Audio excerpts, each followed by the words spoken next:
este recinto que es el Salón de la Comisión Permanente del Senado Mexicano.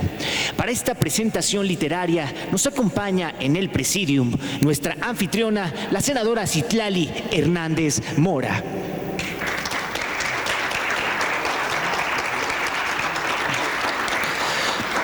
Del mismo modo, contamos con la presencia del escritor, antropólogo y sociólogo Héctor Díaz Polanco.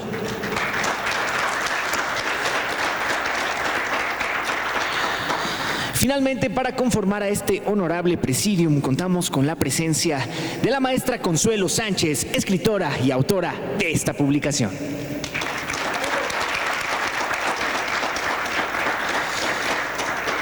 Desde luego que agradecemos la presencia de todas y todos ustedes dentro de este importante evento para el Senado de la República, así como a quienes nos siguen a través de los diferentes medios de comunicación. Para dar la bienvenida, escuchamos el mensaje a cargo de nuestra anfitriona, la senadora Citlali Hernández Mora. Gracias, buen día, buenas tardes ya a todas, a todos. Les agradecemos mucho su presencia, la presentación siempre es importante.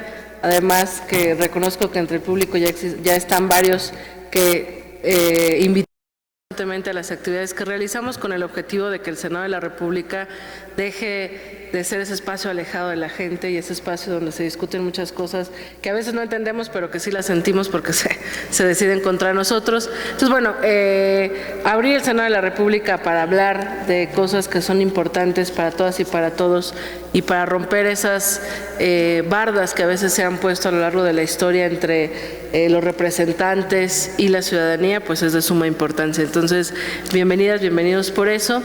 Es un gusto tener aquí a Consuelo Sánchez, a Héctor Díaz Polanco, decirles también que iba a estar con nosotros Gibran Ramírez, él iba a ser uno de los presentadores del libro, pero tuvo un inconveniente de salud hoy por la mañana y ya no pudo acompañarnos, pero bueno, es importante y valoramos mucho la presencia de todas y todos ustedes.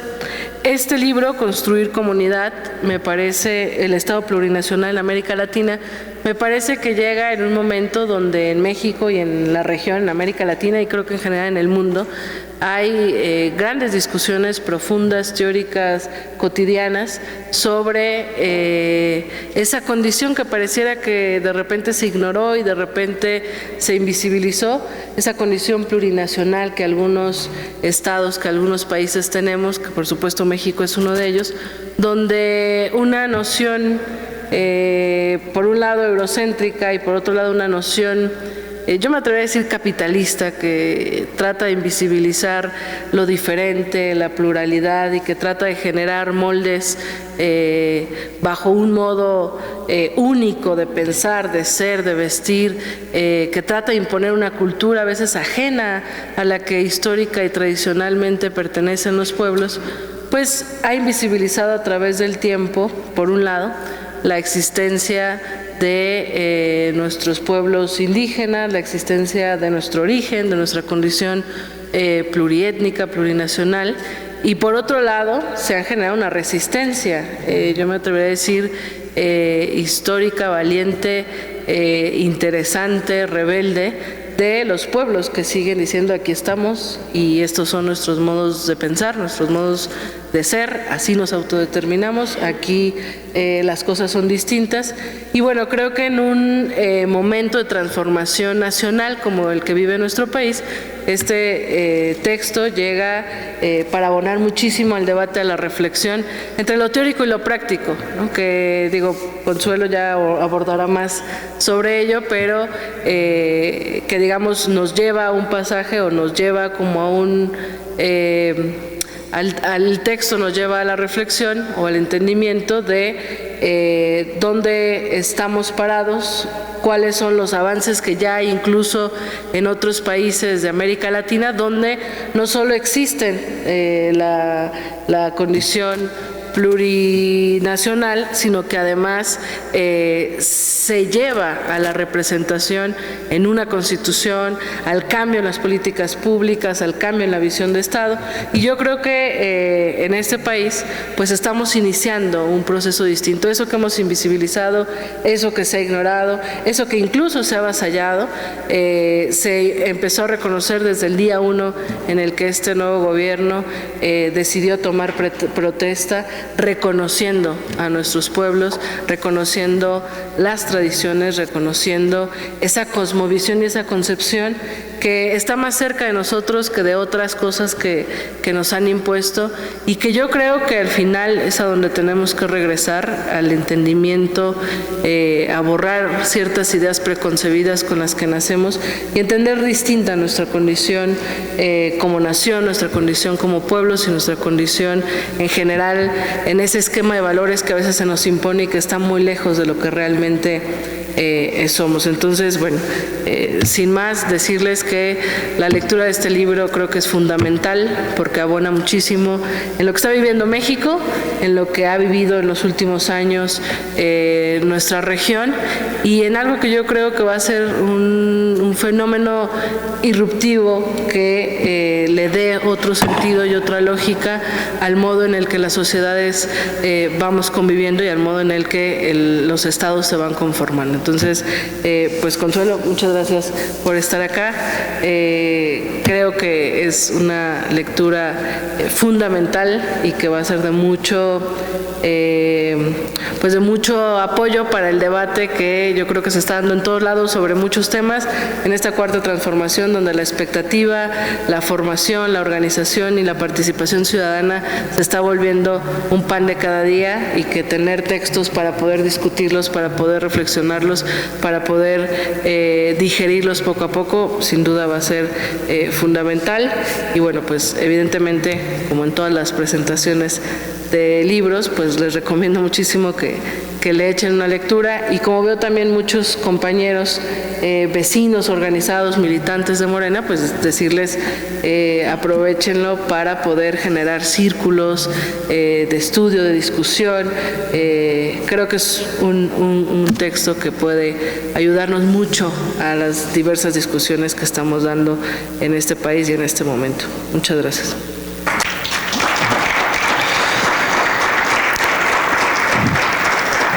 Muchísimas gracias, senadora.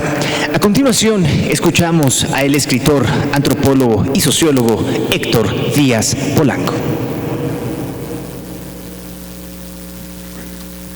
Bueno, buenas tardes a todos.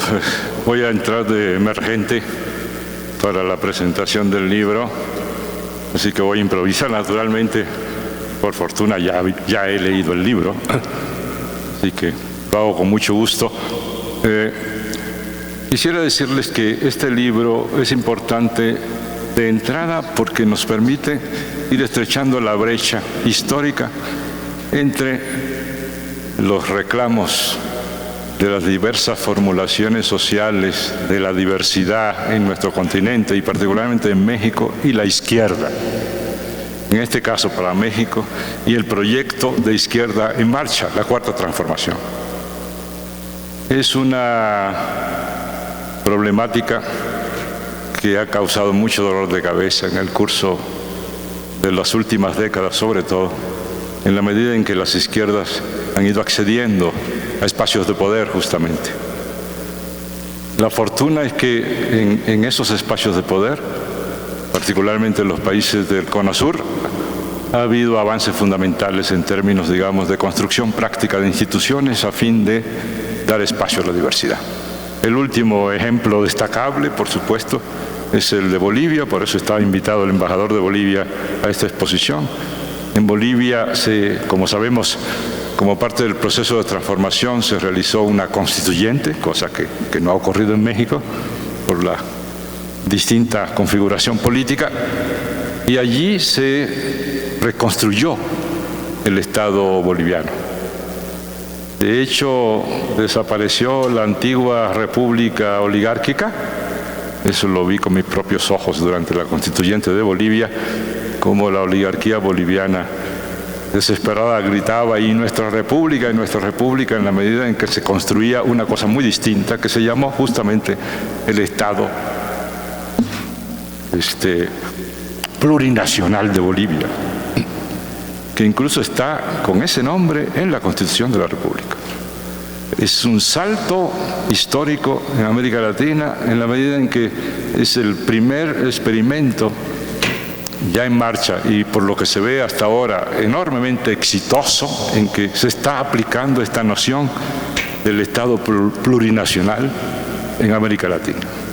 Y esto implica desafíos según los países. En Bolivia, la tradición de las nacionalidades o naciones indígenas condujo entonces a la constitución de un sistema de autonomía enormemente complejo, probablemente el más complejo que se ha creado en el continente hasta hoy, que abarca mínimo 5 niveles autonómicos y que permite una participación de los pueblos indígenas como expresión de esta plurinacionalidad como no se había visto hasta ahora en la historia del continente, incluyendo la participación de los pueblos indígenas no solo en la constitución, en la conformación del poder ejecutivo y el legislativo, donde se llenó de color el Congreso, el Parlamento boliviano, con la presencia de los pueblos indígenas de Bolivia, pero incluso el Poder Judicial,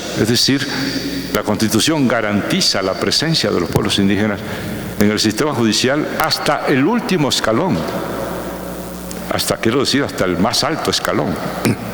El equivalente a la Corte Suprema, la Constitución garantiza la presencia de los pueblos indígenas. Esto también tiene, por supuesto, implicaciones de orden socioeconómicas fundamentales, por lo que hace a las tierras, por lo que hace al proceso socioeconómico, etcétera, en el que no me puedo detener. Lo que quiero decir con este breve resumen del ejemplo de Bolivia es que se trata de una problemática enormemente actual, palpitante y todavía no completamente resuelta. Por eso hablé yo todavía de brecha. Y si queremos entonces ya ir a México, podemos ver 2 etapas claramente, una ya concluida y otra en marcha, que espero que termine de cerrar este abismo entre el pensamiento dominante y este reclamo histórico. La primera fase en México, en términos de conquista, de éxito, fue el proceso constituyente de la Ciudad de México. Ustedes recordarán que se hizo incluso una elección para elegir a los constituyentes. Por cierto, la autora de este libro participó como constituyente en esta jornada de construcción de instituciones. Se eligieron constituyente para el Congreso Constituyente de la Ciudad de México, y uno de los temas torales que surgió de inmediato es el tema de la diversidad sociocultural en la Ciudad de México. Para las personas que han llegado recientemente a la ciudad o la han vivido distraídamente, resulta extraño hablar de pueblos indígenas en la Ciudad de México, pero la buena noticia es que en realidad la Ciudad de México estricta y rigurosamente se puede definir como una ciudad de pueblos, una ciudad de pueblos indígenas. De hecho, ese es el título de un libro de la autora Consuelo Sánchez, publicado hace algunos años, que fue premio de ensayo de la Ciudad de México, del gobierno de la Ciudad de México, que se llama Ciudad de México, Ciudad de Pueblos, en donde se analiza la presencia abundante y resonante de los pueblos indígenas en la Ciudad de México. Se encuentran por decenas los pueblos indígenas que todavía habitan en el espacio, en la esfera de la Ciudad de México. De tal manera que no se podía construir una nueva institucionalidad en la ciudad, ahora ya con plena autonomía la ciudad que nunca había tenido, sin que se le diera su lugar a los pueblos indígenas de la Ciudad de México. Y por tanto fue un capítulo de arduas discusiones, con resultados sorprendentes. Se esperaba que no solo iba a ser, en efecto, un tema muy discutido, sino que difícilmente se podrían alcanzar logros notables, destacables, mucho menos se pensaba que fueran memorables y perdurables. El resultado es asombroso justo porque se logró esto por primera vez en la historia de este país. No solo se incluyó como un tema la cuestión de la diversidad sociocultural de la ciudad en términos de instituciones y derechos, sino que ocupó todo un capítulo de la Constitución.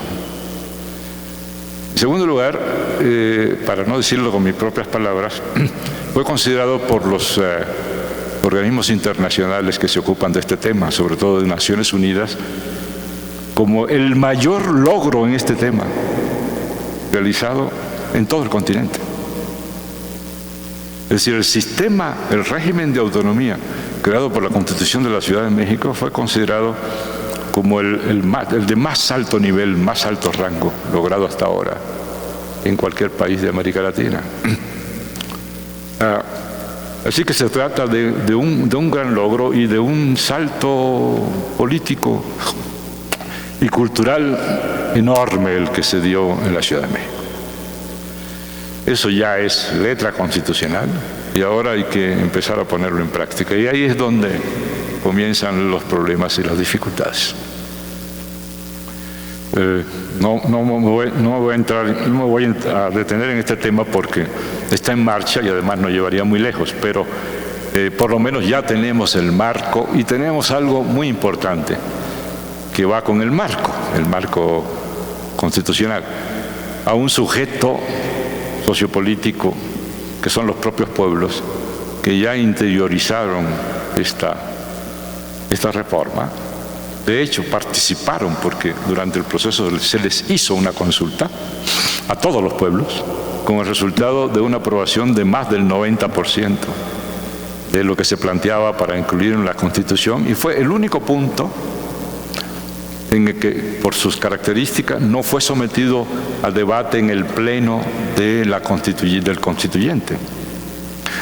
Porque entre las cláusulas para hacer la consulta con los pueblos indígenas se estableció el hecho de que, puesto que estaba siendo consultado a los pueblos, los constituyentes, en este único tema, aceptaron que entrara la formulación aprobada por los pueblos directamente al cuerpo constitucional de la Ciudad de México, sin debate por parte de los diputados constituyentes. Ya sabemos cuál es el truco de siempre, ¿no? Consultamos, el sujeto político beneficiado da su opinión y después de nuevo el cuerpo constituyente discute, claro, todo lo analiza y lo vuelve al revés y resulta que la reivindicación queda sin resolver. En este caso fue exactamente al revés. Se permitió que los pueblos expresaran su punto de vista y sin discusión por parte de los diputados constituyentes pasó al cuerpo constitucional. Es decir, fue un debate, una aprobación por unanimidad de los constituyentes. Ese es un milagro que merece a su vez una explicación, ¿no? ¿Por qué ocurrió eso? Pero me temo que me llevará también muy lejos, así que solo diré lo siguiente. Por la presencia del cuerpo constituyente de diputados de Morena, que constantemente amenazaba con el apocalipsis si se desviaban del reconocimiento de estos derechos. Gracias a esa posición y a que los pueblos entonces se pusieron detrás como garantía de una fuerte lucha que concluyó en el éxito ya comentado. En este momento estamos en la segunda fase y es un proceso que se realizó apenas hace unas cuantas semanas con 54, aumentaron 54 foros que se realizaron por toda la República después de hacer una regionalización con los propios pueblos para escuchar su opinión, ahora para la construcción de una propuesta de reforma constitucional a escala nacional, es decir, federal, para reconocer los derechos de los pueblos indígenas, es decir, para cumplir con los compromisos del Estado, incluso aquellos compromisos que hizo en el 96 del siglo pasado, por lo que hace a los llamados acuerdos de San Andrés, nunca cumplidos, y que por primera vez se tratarán de incorporar de nuevo en esta nueva formulación. A partir de estos 54 foros se recogieron opiniones, el punto de vista de los pueblos, y se está elaborando una propuesta que será presentada al presidente de la República, quien enviará la iniciativa al Congreso de la República. Así que tenemos una segunda oportunidad de sacar adelante este tema ahora a escala nacional. Lo que está en marcha y en este proceso de construcción y revisión constante y de luchas por parte de los sujetos en México, lo podemos encontrar a escala del continente en prácticamente todos los países de América Latina, con diversos grados de avances y de dificultades. De tal manera que con este resumen lo que quiero ilustrar es el enorme interés de este tema para nuestros países, para nuestros pueblos, y tratar de dar un resumen explicativo incluso de por qué el título de construir comunidad. Si vemos el proceso sociocultural a escala global, a escala mundial, observamos un fenómeno recurrente, permanente, central en el proceso de globalización, que es el proceso de individualización de nuestras sociedades. El proceso de por un lado, homogeneización sociocultural y por otro, de atomización de los sistemas socioculturales, es decir, dicho directo, para no dar demasiado vuelta teórica, un proceso constante, permanente de destrucción de comunidad. El punto de la capacidad destructiva del sistema global para destruir comunidad llegó incluso a un punto de crisis, puesto que hay una cosa muy extraña en los seres humanos, es una característica antropológica, el que los seres humanos no pueden vivir sino en comunidad, porque tienen otra pequeña extravagancia, y es que los seres humanos no pueden vivir sin identidad, es decir, no pueden vivir sin sentido de pertenencia. Y si el sistema proseguía su tarea de destrucción de comunidad, evidentemente esto llevaría a una atonía social, a una anomia social, a una patología social que podría ser incontrolable. Por tanto, una de las cosas que más llama la atención del sistema globalizado es su afán por construir comunidades llamadas por un autor muy recurrente, Bauman, comunidades líquidas, es decir, comunidades artificiales creadas para servir como un placebo. Son comunidades placebo, comunidades que intentan sustituir a las comunidades orgánicas que el sistema global en su avance destruye permanentemente. Así que tenemos comunidades orgánicas y tenemos comunidades globalizadas, artificiales, de todo carácter, económico, cultural, religioso, etcétera, que intentan solventar el déficit de identidad y de sentido de pertenencia que va creando el sistema globalizador mientras se hace más homogeneizada la sociedad. Así que si uno se pregunta cuál es la gran tarea sociopolítica en el día de hoy y hacia adelante, por lo que hace a esta problemática sociocultural, la respuesta se puede dar con una fórmula que sintetiza el título del libro. La gran tarea que tenemos por delante es construir comunidad. Esa es la gran tarea. Y a ese propósito que el libro se estructura analizando los diversos caminos, las dificultades que afrontamos y las buenas experiencias, buenas prácticas ya alcanzadas a fin de contribuir a no solo un mejor abordaje de esta problemática, sino contribuir con una síntesis de los puntos ya alcanzados y que pueden servir de punto de partida según el país. Así que es un libro que parece muy recomendable leer. Es muy importante ponerse al día en este campo que es al mismo tiempo enormemente complejo, arduo y al mismo tiempo, por fortuna, fascinante, porque es uno de los temas que más nos acerca directamente a lo que hoy son los grandes problemas humanos que tenemos por delante. Muchas gracias. Desde luego que agradecemos todos y cada uno de los comentarios a cargo del escritor, antropólogo y sociólogo Héctor Díaz Polanco. Señoras y señores, queremos brindarle la más cordial bienvenida a la senadora Jesús Rodríguez. Muchísimas gracias por acompañarnos, senadora.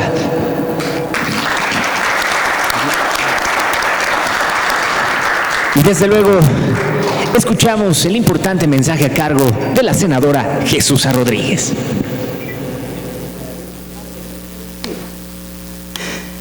Muchas gracias y qué bueno que estén hablando de este tema tan importante para la humanidad en este momento. Bueno, precisamente veníamos hablando de este tema ahorita en camino al Senado con unos grandes amigos que están aquí, que son Diana Taylor y Eric Mannheim de allá de Nueva York. Diana es la persona que fundó el Instituto Hemisférico de la Universidad de Nueva York. Y veníamos hablando de que si algo hemos perdido la humanidad es el sentido comunitario, que precisamente al haber perdido el sentido comunitario es que perdimos la posibilidad de rescatarnos a nosotras mismas como personas y como personas humanas frente a las personas no humanas también, a los colectivos de animales que tanto están sufriendo en este momento en el mundo, en los incendios de la África, de la Amazonía, y que finalmente tenemos quizás que recuperar de los animales el sentido comunitario, ¿no? Porque cuando hablamos de la manada o del grupo de borregos es siempre en un término despectivo. Pero cuando vemos trabajar, por ejemplo, a una comunidad de abejas, de hormigas o de avispas, nos damos cuenta que ellas tienen la clave de la supervivencia y no es otra que el trabajo en colectivo. Construir comunidad, creo yo, que puede ser la única salida posible para la crisis humanitaria que estamos viviendo en este momento. Y veníamos planteando una cosa todavía más grande, ¿no? Es la primera vez en la historia de la humanidad que estamos interconectados por el Internet y por las redes sociales globalmente. Y que entonces una crisis como esto que se plantea como la sexta extinción es una crisis que ya no es local en ninguna parte del mundo. Es una crisis global que está en tiempo real en toda la Tierra. Entonces, hace tiempo que venimos planteando aquí en el Senado el problema de la ingesta de animales, ¿no? A mí me ven con cara muy rara porque soy vegana. Antes era porque soy lesbiana, pero ahora es porque soy vegana. Y entonces, al principio yo planteaba, pero ¿por qué es ya urgente que dejemos de comer animales? Puesto que es uno de los, por lo menos si dejáramos de comer animales todos los humanos, el 20% del problema climático se resolvería instantáneamente. Por lo menos el 20%, que no es poca cosa decir. Pero para poder acceder a eso tendríamos que entender los humanos que ya se llegó la hora, estamos en ese límite, ¿no? De que ya no podemos seguir consumiendo animales. Pero además no es la parte que a mí me importa del consumo de animales, porque no es por el cambio climático. Para mí es una cuestión elemental de un principio ético y filosófico, el de respetar a otros seres sintientes que sienten igual que nosotros y piensan igual que nosotros. Entonces, está el otro, digamos, la otra parte ética de cómo enfrentamos al mundo como una posición ética humana en este momento. Y los jóvenes, las jóvenes nos lo están planteando. Estos movimientos del Extinction Rebellion ahora en toda la Tierra, que son los jóvenes diciendo no nos roben nuestro futuro, no nos quiten el único planeta que hay. Ustedes ya lo usaron y creo que lo usaron bastante mal. Ahora déjennos en paz. Movilicemos todas las estructuras al diablo con sus instituciones, diría el clásico, ¿verdad? Porque ya no sirve, estamos frente a un sistema que ya no sirve. No sirve el sistema ya democrático representativo, ya no sirve el sistema económico, estamos frente a un límite ya del funcionamiento del hábitat planetario. Entonces yo creo que el tema de construir comunidad es quizás el tema nodal al que la humanidad se enfrenta en este momento. Una humanidad sometida al epistemicidio occidental de una cultura colonialista que nos mandó al individualismo frente a todo, que nos mandó a la idea de que tú ráscate con tus propias uñas y mientras tú estás bien, que se caiga el mundo. Y en este momento resulta que se invirtió toda la ecuación.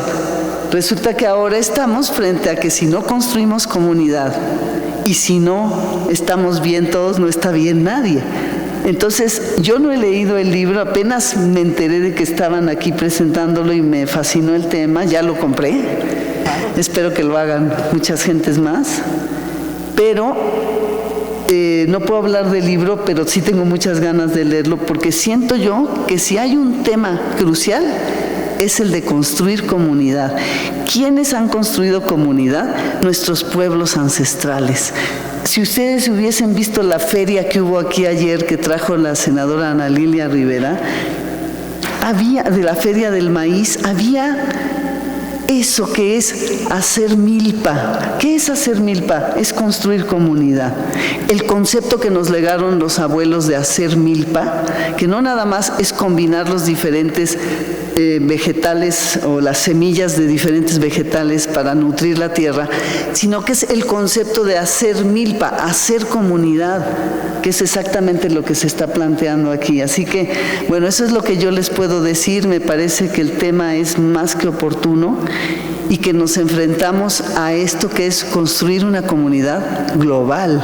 Además, ya no solamente es construir, pero para construir una comunidad global, justo le veníamos platicando, pues hay que empezar a construir pequeñas comunidades. Así que felicito mucho que hayan traído este libro y yo creo que va a ser una aportación muy importante para este momento. Muchas gracias a usted. Desde luego que agradecemos a la senadora Jesusa Rodríguez. Señoras y señores, queremos brindarle la más cordial bienvenida a la senadora Antares Guadalupe Vázquez Alatorre, secretaria de la mesa directiva del Senado de la República.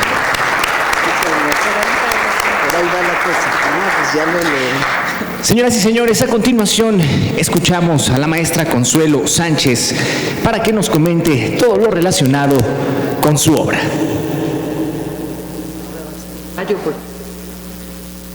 Pues muchísimas gracias por su presencia a todos. Veo caras de casi todos, son mis amigos y amigas. Y muchas gracias a Citlali por la organización de esta presentación. Y bueno, y gracias por la presencia de ustedes aquí en la presentación. La verdad, sí, este libro va en ese sentido de la discusión de toda la discusión que se ha dado en América Latina sobre lo que es la construcción de comunidad y la construcción del Estado plurinacional en América Latina, que la han iniciado los propios pueblos indígenas en el reclamo de que ese Estado que se ha construido en América Latina desde el siglo XIX es un Estado que ha excluido a los pueblos, que ha excluido a distintas culturas, a distintas formas de gobierno, distintas maneras de ver el mundo. Entonces, este debate que se inicia experiencia en América Latina sobre qué implicaciones tendría la construcción de un Estado plurinacional, pues es transformar el Estado que tenemos hoy. Ese es el debate en el que pues tratamos de trabajar en este libro, es ese que iniciaron los propios pueblos, lo iniciaron en México con los zapatistas y el movimiento indígena nacional en torno a qué transformaciones que se tenían que llevar a cabo en el país, en el Estado, para la construcción también de las autonomías. Se continúa este debate en Bolivia, en Ecuador, en Chile, etcétera. Y digamos, la verdad, los indígenas nos han colocado, es un reto para todos nosotros en términos políticos, intelectuales, éticos, morales, de cómo abordar la cuestión de la diversidad. Porque además implica en primer lugar es una crítica al liberalismo profunda, que es la base sobre la que se ha construido nuestros estados, es la base de la organización política, es la base jurídica, jurisdiccional, etcétera, de nuestros países. Y ese enfoque o esa base liberal es la que ha bloqueado la posibilidad de reconocimiento de la diversidad. Es decir, y aquí también se discute las diferencias entre lo que serían las nacionalidades europeas y lo que serían los pueblos indígenas, porque tienen muchas cosas en común. Son pueblos que han sido dominados y se mantienen bajo relaciones de dominación. Y lo que pretenden es cambiar las relaciones entre el Estado y estos grupos socioculturales. Y esto lo vemos en el caso precisamente actualmente en España con Cataluña, los catalanes, que lo que quieren es ejercer su derecho a decidir con libertad. Y eso se le niega permanentemente por parte del Estado español de manera autoritaria. No quiere ni siquiera permitir que se pueda hacer un plebiscito donde el pueblo pueda decidir libremente si quiere continuar o no en España o ejercer o separarse de manera o construir un Estado plurinacional. Ni siquiera eso el Estado español abre la oportunidad para discutir la posibilidad de construir el Estado plurinacional en España. Pero también se señala pues las diferencias con los pueblos indígenas. Hay una diferencia. Además, lo que les es común es que son pueblos dominados. La diferencia es que los pueblos indígenas no son pueblos liberales. No son liberales. En cambio, las nacionalidades europeas ya se han liberalizado. Aunque algunos tengan como meta o como proyecto construir sociedades no liberales y no capitalistas. Pero la gran diferencia es esa, y ese es el mayor reto para nuestros países de América Latina y de otros del mundo donde hay presencia indígena, que son sociedades que no son liberales. Y por tanto choca con la organización liberal de nuestros países. Entonces, el pluralismo que se tiene que construir en nuestro país tiene que ser un pluralismo en el que quepan distintas concepciones del mundo, de la organización política, etcétera. Entonces, lo que se debate aquí también no es solamente una cuestión que atañe a los pueblos indígenas. Como en España, no es solo un asunto que atañe a las nacionalidades en el país. Implica a todos, nos implica a todos, porque además la mayoría no estamos contentos con esta forma de organización política de nuestro país. Como ya lo dijo la senadora Jesús, la democracia liberal representativa ya no nos sirve, pues. Necesitamos otra forma de organización de la sociedad, necesitamos una mayor participación de la gente, necesitamos construir una ciudadanía activa, participativa, comunitaria, ¿no? Que se preocupe por los demás, colaborativa, solidaria, que eso es lo que ahorita es lo que se está intentando hacer en la Cuarta Transformación, y ese sería nuestro gran reto, ¿no? Es decir, cómo hacemos y cómo vamos construyendo en el ámbito legislativo, ya que estamos en un recinto legislativo, cómo vamos empujando hacia la construcción de un Estado transformado, porque ese es el reto del Estado plurinacional, sería otra cosa, la transformación profunda del Estado en el que estamos actualmente y que implique un empoderamiento de la gente. Las autonomías de los pueblos indígenas es eso, es que los pueblos puedan decidir por sí mismos sobre un conjunto de asuntos. Pero también necesitamos nosotros como no indígenas, también tener poder de decidir. Y yo creo que también el reto hoy de la Cuarta Transformación para que estos cambios y transformaciones se consoliden implica que la gente pueda organizarse y poder tener mayor poder de decisión. De modo que no cualquier otro programa pueda imponerse al margen de la gente, ¿no? Y que se tome o en contra de la propia gente.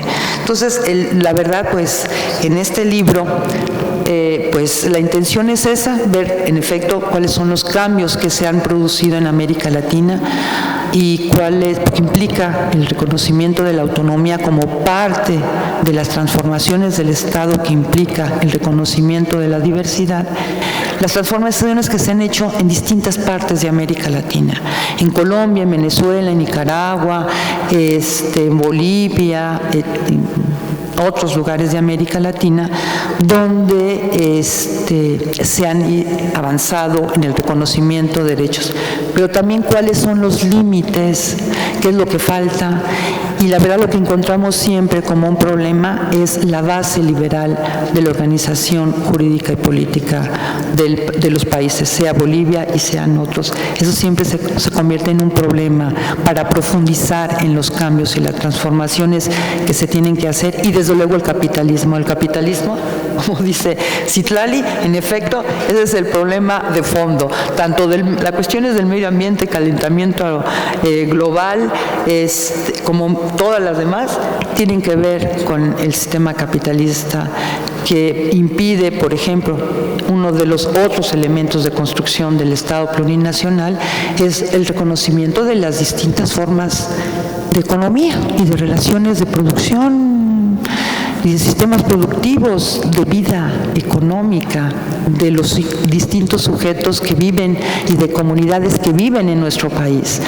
Entonces, pues implica también reconocer eso, y el capitalismo hace imposible esta posibilidad de esta diversidad de formas, que además ya lo han señalado en los distintos foros internacionales en relación con el cambio climático, que una de las maneras y de formas de contener el cambio climático, incluso revertirlo, es volver a la producción campesina, porque la producción agroindustrial es la que está afectando gravemente nuestro entorno. De modo que, y eso es por la línea por la que va también la Cuarta Transformación, ¿no? de apoyar la producción campesina, porque eso implica muchas cuestiones.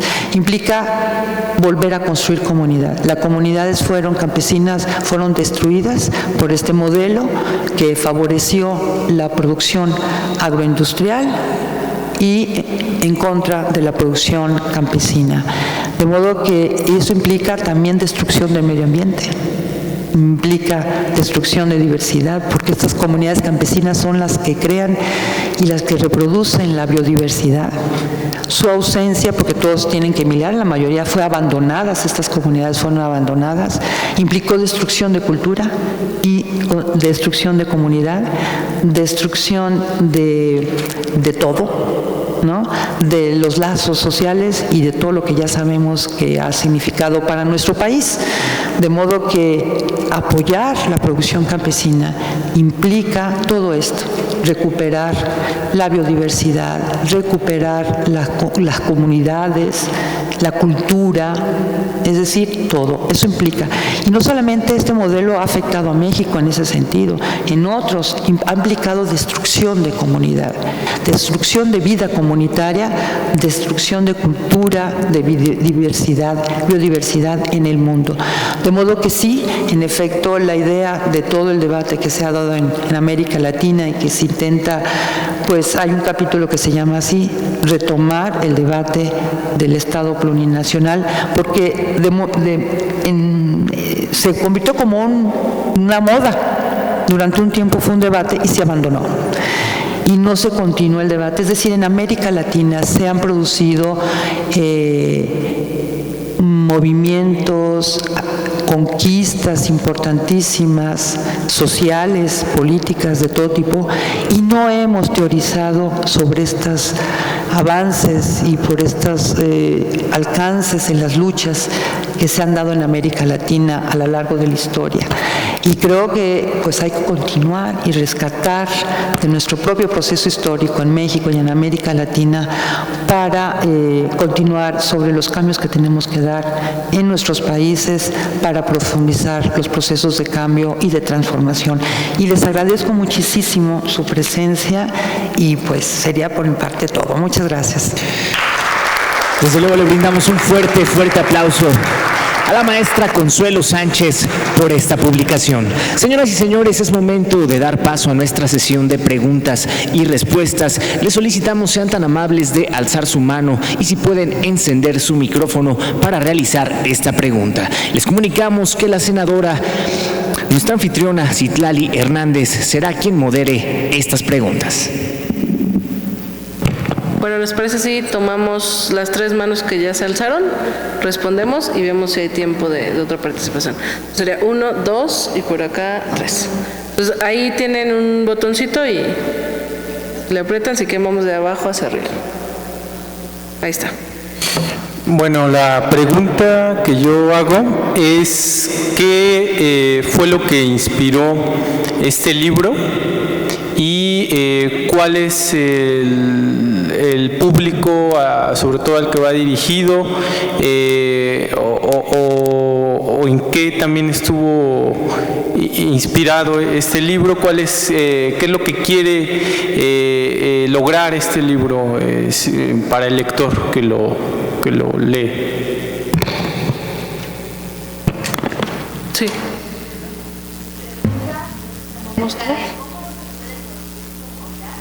Para poder apoyar a la Amazonia, ya que Bolsonaro no quiere el apoyo internacional e incluso se estuvo ocultando lo que estaba ocurriendo, ¿verdad?, aquí en la Amazonia, ya que nos enteramos por las redes sociales. Usted comentaba acerca de que los campesinos en sí son los que se han opuesto al capitalismo y los que de hecho han sacado adelante la agricultura y la cultura. Entonces, ¿cómo podríamos nosotros como país, inclusive como comunidad, apoyar en estos momentos a la Amazonia? Gracias. Una última acá.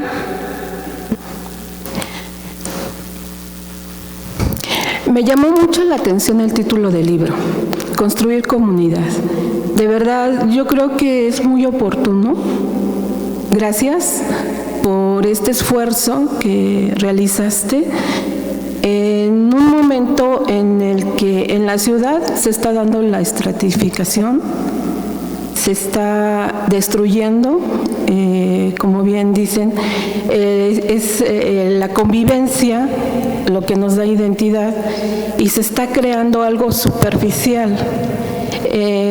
Yo sé que ahorita el doctor no es el exponente, pero me gustaría que dio un concepto de creación de comunidad superficial, ¿no? Entonces ahí a qué se refería. Y bueno, desconozco el libro, pero tengo todo el interés de leerlo, porque vamos en este sentido, ¿no?, de construir comunidad. Lo venimos haciendo de años, a nivel de calle, con los vecinos que tenemos. Y se hemos tenido en cuenta todo, hasta el mismo Estado, ¿no? Los campesinos no fueron olvidados. Hubo mucha emigración y aquí en las ciudades, bueno, pues como lo acabo de mencionar, tenemos esta cuestión de estratificación. No sé si nada más lo toques a nivel como comunidades campesinas o también estás tocando cómo se está dando aquí en la ciudad.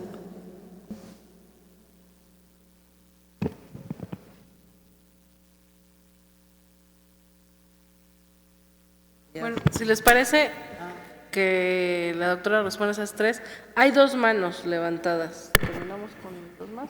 Bueno, 2 más y ya para que dé respuesta. Acá, ha levantado la mano y allá. Pues. Realmente quisiera agradecerle pues a la escritora que haya tocado este gran tema. Los indígenas en México han estado por siempre muy olvidados, considerando que no se les ha puesto gran atención. Un día yo platicando con un indígena chamula, me decía para todo hermano, y llegó el momento en que le comenté, ¿por qué soy tu hermano? Y él me contestó, somos hermanos de raza. Qué bonitas palabras, realmente me sentí más comprometido con ellos. Y enhorabuena que sigamos pensando y que tratemos estos grandes temas, porque creo yo que es una parte muy importante de nuestro país. No debemos olvidarlos, no debemos alejarnos de ellos, sobre todo por la gran cosmogonía que tienen con los ciclos agrícolas y además algo muy importante, que es gente muy sabia, que es gente a la cual tenemos que apegarnos mucho, porque vamos a aprender demasiado. Felicidades por este tema, voy a tratar de leer el libro y ojalá podamos en un futuro poderlo platicar nuevamente y conversar este tema. Gracias. Y si nos ayudan con el micrófono acá arriba, por favor. Ah, sí se escucha.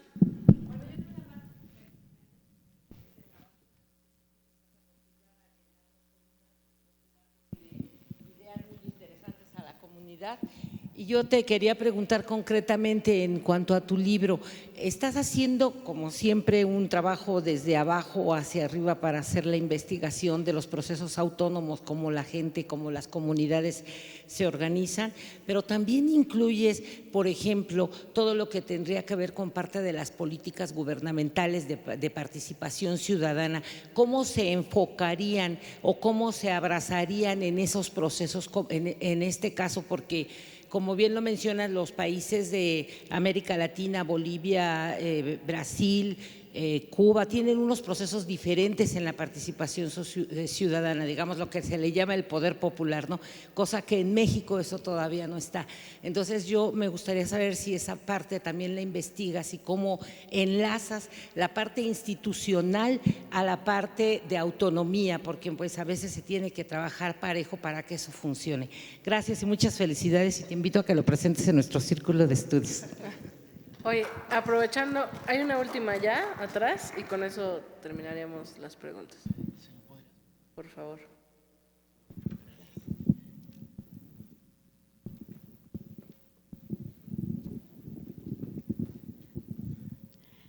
Me da gusto verte.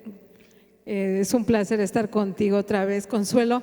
¿Qué tiempo te llevó el libro de investigación? Y otra cosa, si vas a sacar algo de más adelante, de pueblos y barrios originarios. Gracias. Gracias. Bueno, pues para darle respuesta, la doctora Consuelo Sánchez. Pues muchísimas gracias. Pues sí, me llevó un tiempo porque lo estuve haciendo junto con otro que va a salir, que es sobre los pueblos y barrios originarios de la Ciudad de México, porque la compañera es de un pueblo originario de la Ciudad de México, muy querida. Y enlazando con la primera pregunta, la verdad yo llevo ya mucho tiempo trabajando sobre la cuestión de los pueblos indígenas, sobre todo la autonomía con Héctor Díaz Polanco. Desde antes del levantamiento zapatista estábamos trabajando con los pueblos y a raíz del levantamiento zapatista pues hizo todo un movimiento para construir lo que sería el proyecto de autonomía de los pueblos y cómo debería de quedar en la Constitución de la Ciudad de México. Y fue una experiencia extraordinaria. Ningún sector social del país estaba discutiendo como los pueblos indígenas lo que significaba cualquier cambio social en el país. Por ejemplo, porque implicaba saber su situación en relación con la sociedad y el Estado mexicano. Entonces el debate era qué cambios y qué transformaciones había que hacer en el país para incluir el régimen de autonomía y el reconocimiento de la diversidad. Y luego viene ya el diálogo de San Andrés y la mayoría de estos indígenas que habían participado en este proceso de construcción del proyecto de autonomía, porque estas discusiones se llevaron a cabo en territorio yaqui, donde participaban mayos, kikapús, ódams, de todos los pueblos indígenas del norte de nuestro país, junto con los del sur, de Chiapas, de Oaxaca, triquis, mijes, mixtecos, zapotecos, en torno a cómo debía de ser este régimen de autonomía que incluyera esta diversidad de situaciones de los pueblos indígenas en nuestro país. Entonces eran unos debates de días, llegábamos a territorio yaqui y era un debate intenso de cómo debía de considerarse, pues si tenía que ser autonomías monoétnicas o pluriétnicas, si debía de incluirse la autonomía municipal, regional, comunal, ¿no? Y de ahí surgió, y luego en Oaxaca todo un debate igualmente y en lo que participaban de Oaxaca, de todos los estados del país, de Guerrero también se hizo en Guerrero, y de ahí surgió un proyecto riquísimo, muy rico, donde se establece la autonomía de los pueblos indígenas en 3 niveles, se reconoce el carácter pluriétnico y monoétnico en el caso donde nada más existan pueblos indígenas. Entonces esto implica una transformación profunda de los espacios y de la convivencia y del diálogo entre las diversas culturas de nuestro país. Y implica crear nuevas formas de gobierno. O sea, desde ahí viene. Y además, bueno, estuve como asesora del STL en el diálogo de San Andrés. O sea, ya tenemos una trayectoria de lucha y de acompañamiento y de apoyo y de apoyarnos con los pueblos indígenas en sus luchas. Y este libro pues es producto de todo esto y también de las luchas que se dan en América Latina, ¿no? También hay un contacto con los movimientos, las luchas de los pueblos en América Latina y la posibilidad de haber estado también en Nicaragua cuando se estaba construyendo el régimen de autonomía después de la Revolución Sandinista. En el marco de la Revolución Sandinista se da el reconocimiento de las autonomías de los pueblos misquitos, sumos, ramas de la costa atlántica de Nicaragua. En el caso también de Bolivia, pues la posibilidad de estar en la constituyente, donde se estaba definiendo el régimen de autonomía y del Estado plurinacional en Bolivia. Es decir, pues es un proceso y un interés por todos los cambios que se están dando en América Latina en este sentido. Y de ahí viene mi interés en este proyecto de darle, porque además hay un capítulo que habla, pues sería como el ABC de las autonomías, es decir, de todo lo que se discute en América Latina en torno a los retos para la construcción de las autonomías en nuestros países. Entonces hay todo un análisis, una reflexión de todos los casos y cómo los problemas que se plantean, las soluciones que se pueden dar en ese sentido, la cuestión del territorio, de los derechos territoriales, que aquí lo que tenemos es, y una cosa que también es que tenemos que cambiar, la demanda de los pueblos indígenas transitó de los derechos de tierra, sobre todo en el siglo XX, porque ellos tenían una noción de territorio. Obviamente que todos los cambios que se dieron en el siglo XIX, que implicó la privatización de sus tierras comunales, ese fue el golpe a la comunidad y a lo que eran los pueblos indígenas, porque lo que se planteaba es que las tierras tenían que pasar al mercado, no podía haber propiedad comunitaria, ¿no? Porque eso impedía que las tierras estuvieran en el mercado. Entonces, las leyes de reforma del siglo XIX fue un desastre para los pueblos y fue lo que explica también la Revolución de 1910, la participación activa de los pueblos indígenas, sobre todo en las filas de Emiliano Zapata, ¿no? por la restitución de sus tierras y por la reconstrucción de sus comunidades. De modo que, pero también la reforma agraria que se hizo, o las leyes agrarias, crearon muchos problemas para los pueblos, porque no consideraron al pueblo, sino a algunos sujetos que fueron los ejidatarios y comuneros, pero no incluía a todos los miembros del pueblo, y eso crea problemas dentro de la comunidad. Pero no solo eso, sino había una noción de tierra, no de territorio, ¿no? Y eso implicó la fragmentación de los propios pueblos. Pero la reforma salinista es más grave aún. Es decir, quita los candados que protegían a raíz de la revolución, de la reforma del 27 constitucional, que ponían candados para proteger a las tierras del mercado, ¿no? De su mercantilización y de su privatización. Con la reforma salinista, el 27 constitucional, se quitan esos candados y se abren las puertas al proceso de mercantilización y privatización de las tierras de los pueblos indígenas. Y eso es un desastre y está generando un desastre a nivel nacional.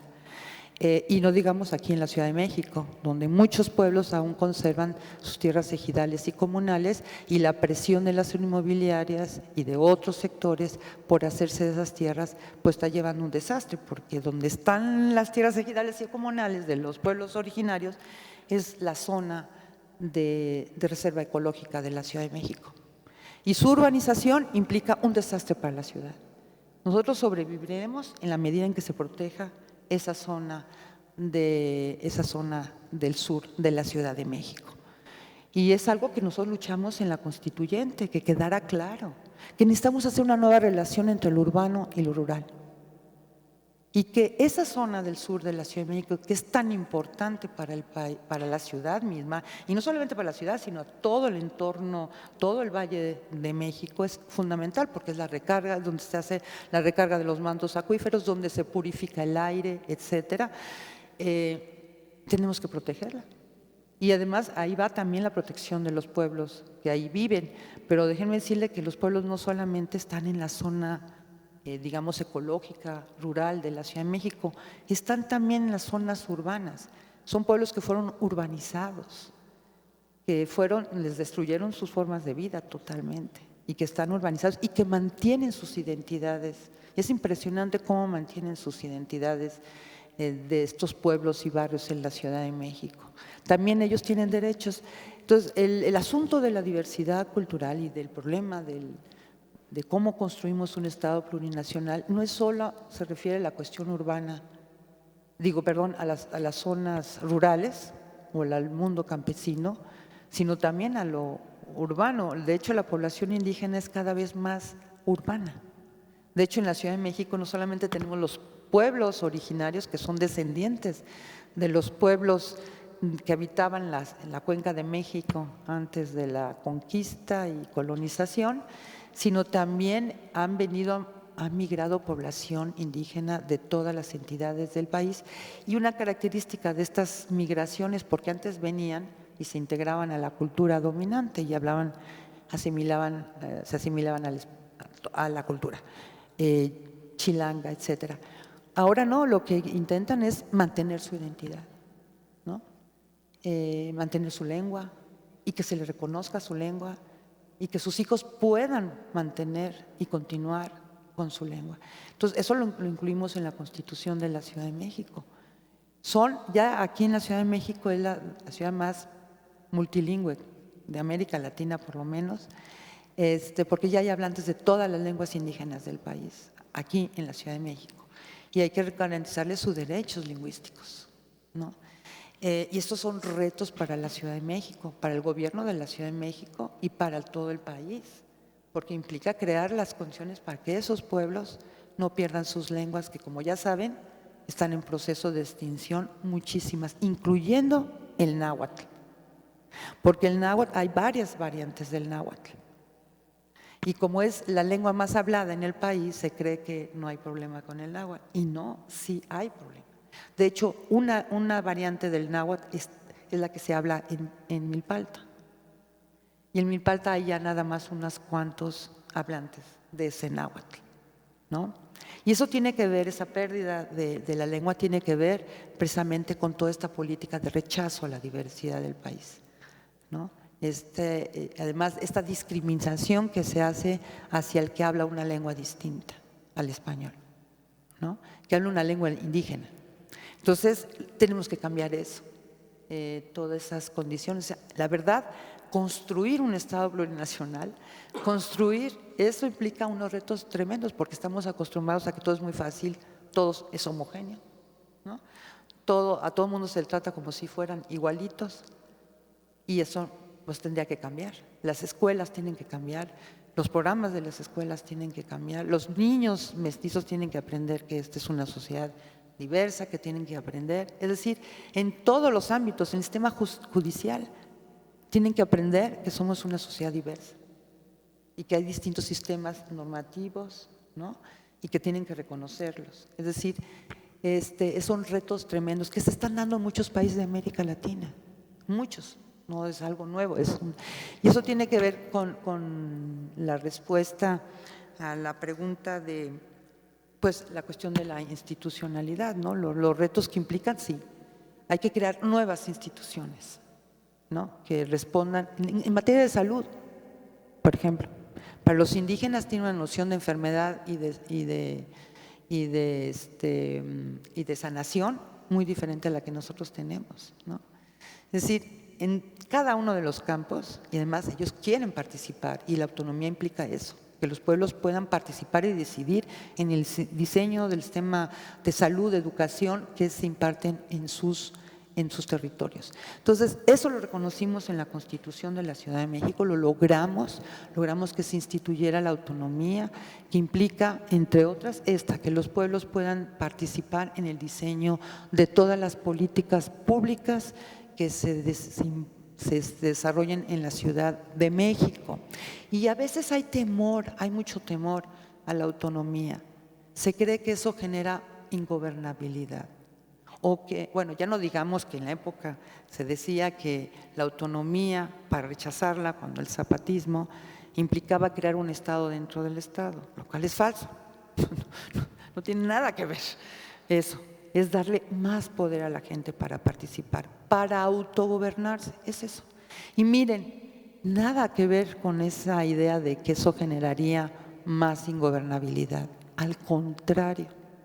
Ahorita que los pueblos y barrios originarios están empezando sus procesos internos, porque implica acuerdos internos, los pueblos estaban muy fragmentados, muy divididos, con muchos caciques metidos, mucha gente tratando de manipular, ¿no? Ahorita están iniciando un proceso súper interesante en sus barrios, sus comunidades, primero de acercamiento, de reconstrucción de sus pueblos y de sus comunidades. Y aquellos caciquitos están quedando relegados, porque están creando sus consejos de gobierno. Ya no es un tipo el que tiene el poder, es una colectividad elegida por el pueblo. Es decir, es todo lo contrario. Lo que promueve esto es la democratización de la ciudad, de todos los espacios de la ciudad. Además hace que la gente sea feliz. Yo los veo cómo están trabajando y están felices, que eso es lo que queremos, que la gente sea feliz, y sobre todo los pueblos que han sufrido tanto y que han sido sometidos a tanta discriminación, opresión, exclusión, etcétera, están de veras felices. Es una maravilla, están iniciando un proceso, es lo que hay que apoyar, no verlo como un problema, al contrario, ¿no? La gente empieza a tomar y empieza a reconstruir lo que ha sido destruido por el mismo proceso.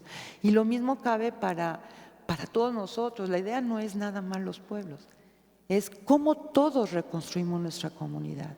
Si todo está hecho para que no podamos construir comunidad.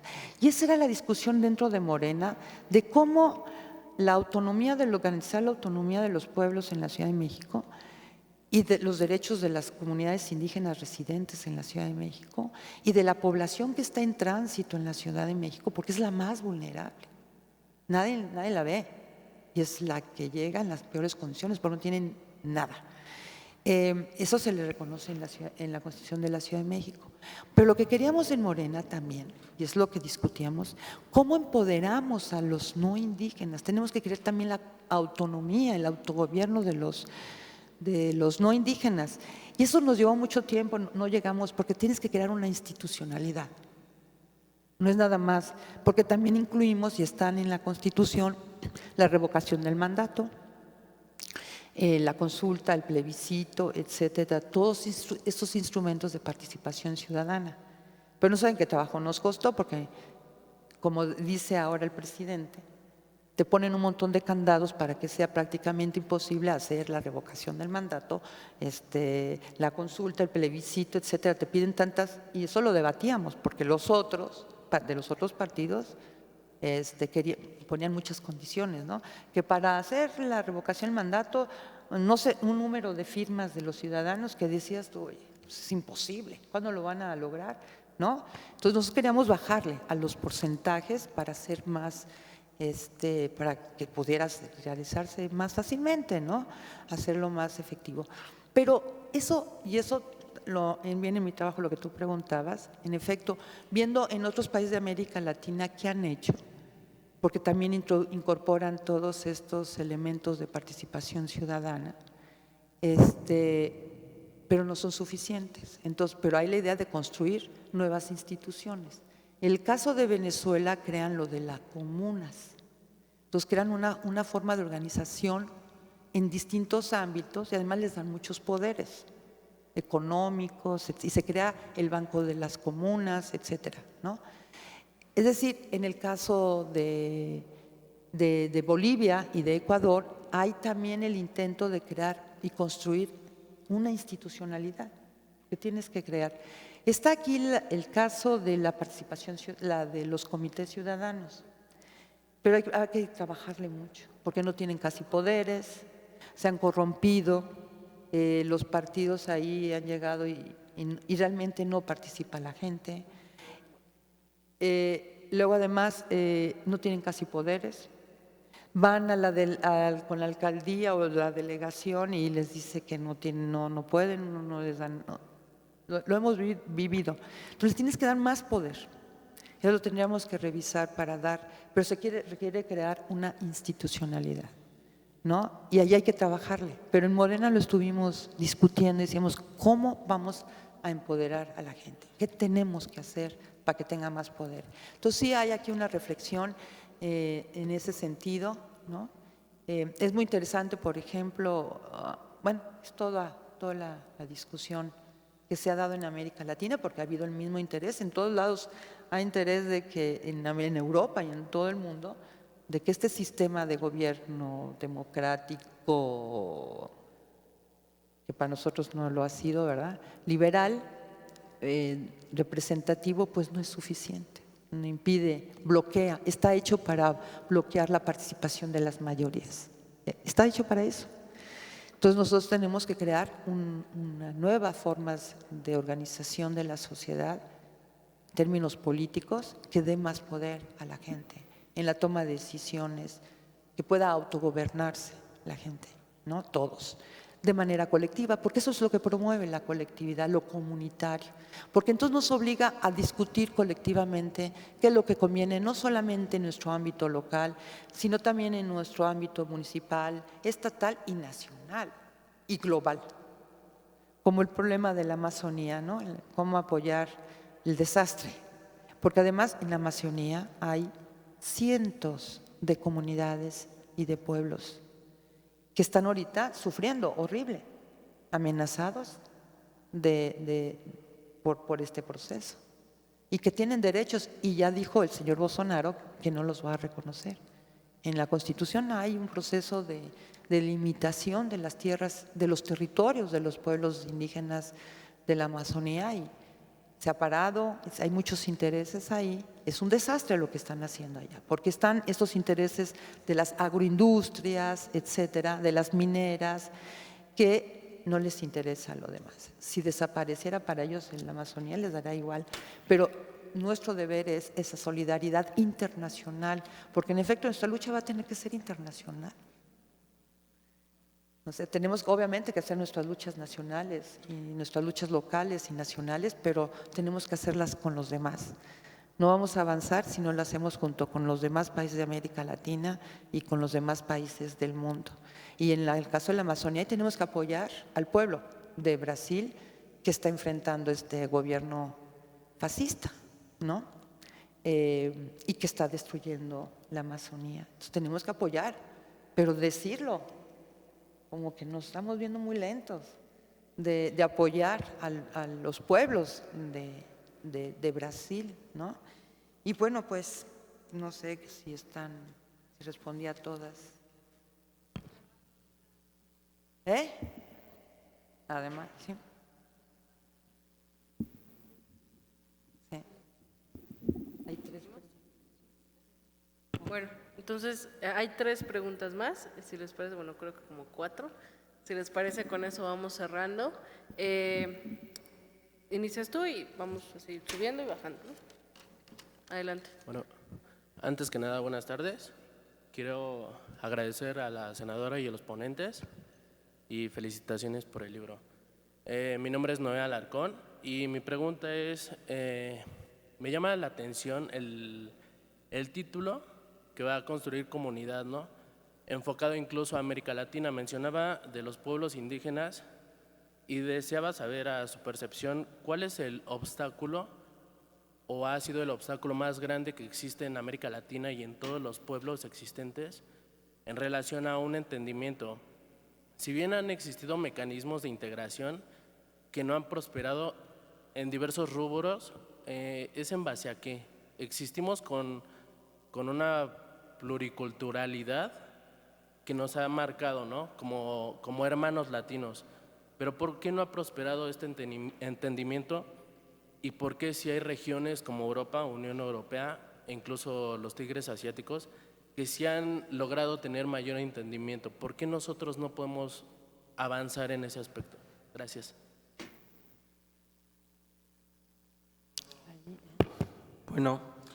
Bueno, sí, buenas tardes ya. Soy de Guerrero, vengo de San Marcos, Guerrero, y actualmente estoy radicando aquí en la ciudad. Para mí decidí venir porque la verdad yo vengo de una comunidad donde muchas personas nuestra identidad la hacemos menos. Nos avergüenza que nos llamen indios y ahí es donde debe de empezar el cambio. Aceptar nuestras descendencias, de dónde venimos y no olvidarnos que eso que discriminamos son nuestras raíces, nuestra identidad, nuestra cultura. El cambio no solo va a radicar en las instituciones o los nuevos programas que existan, porque ya están, solo hay que llevarlos en marcha. Pero la identidad es muy importante, creer en nuestra historia, en nuestra cultura. Desgraciadamente nosotros los mexicanos nos hemos adaptado lo que es la nacionalidad o la forma de pensar estadounidense y nos olvidamos de nuestras lenguas, de nuestro estado, de lo que realmente somos, y eso no defendemos. Defendemos nuestra, por así decir, nuestra creencia, de ahorita, del siglo XXI, y nos olvidamos de nuestra identidad. Tan solo en Guerrero existen 4 descendencias. En San Marcos hay una que descubrieron apenas, que son los Yopes. Nosotros los sanmarqueños somos de descendencia Yopes, y como trabajador social, que soy egresado recientemente, nuestra primera tarea es trabajar con la comunidad, saber su primer necesidad de la comunidad y trabajar en la comunidad. De verdad, desde las instalaciones de las políticas sociales, que son muchas, pero por desinformación no sabemos de ellas, y el trabajador social está fundamentado a rescatar absolutamente todo eso que se está perdiendo. La identidad, como trabajadores sociales tenemos una gran función, y la pregunta que yo le haría es si agregó históricamente a su libro la participación ciudadana en trabajo social, o por lo menos alguna teoría. ¿De trabajo social? Sí, las hay, las existe. Sería todo, gracias.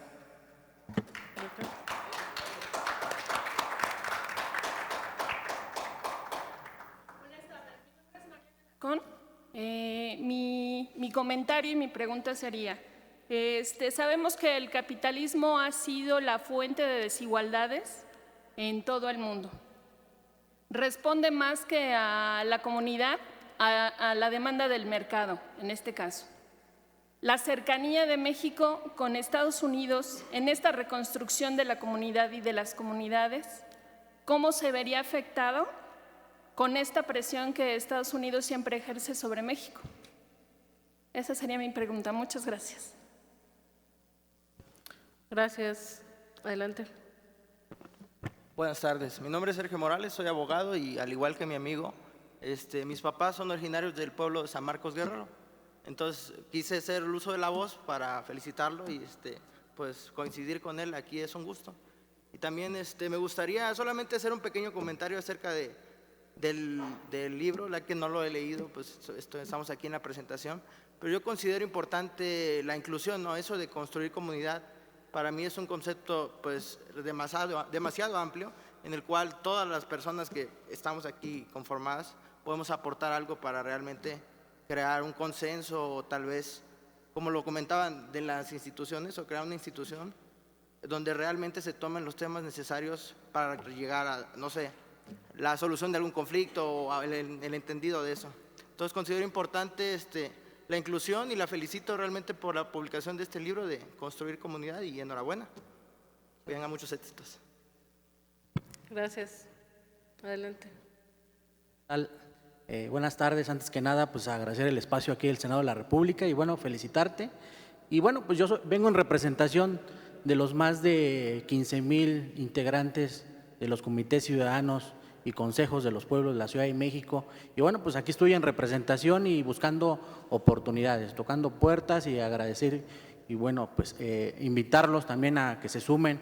Próximamente ya se actualizó la Ley General de Participación Ciudadana y bueno, pues vienen temas muy interesantes. De alguna manera, pues invitarlos también a todos los que actualmente están aquí presentes a que participen. Es muy importante establecer ese enlace también de participación, porque al final del día el gobierno no lo va a hacer todo, las instituciones privadas tampoco no lo van a hacer todo. Si nosotros no hacemos esa parte que nos corresponde como ciudadanos y ciudadanas, de alguna manera no vamos a crecer, pero ya se están viendo los cambios en cuestión política. Y bueno, pues felicitarte, mi estimada amiga, en la presentación de este libro y hacerte la invitación a hacerte un reconocimiento en la Concanaco Servitur México, que es la Confederación de Cámaras de Comercio, Servicio y Turismo de la República Mexicana. Entonces, igual establecer ese como apapacho hacia pues lo que estás haciendo con tus iniciativas, de alguna manera pues es motivación para muchas personas. Muchas personas se identifican con la proyección de construir comunidades. De alguna manera, pues, es esa parte. Y enhorabuena. Muchas gracias. Gracias. Bueno, una última pregunta, Tania.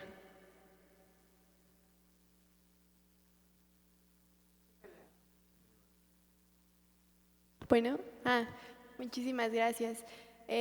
Bueno, mi nombre es Tania, al igual que todos aquí, tengo muchísimas ganas de leer su libro y bueno, a mí me preocupa en especial un aspecto, el reconocimiento de los usos y costumbres en los pueblos, en las comunidades de nuestro país ha sido un tema muy importante desde que se reconoce el cómo construyen sus autoridades, pero también ha sido un tema de mucho debate con la cuestión de los derechos humanos, la cuestión de los derechos de la mujer, la cuestión de los derechos de la niñez.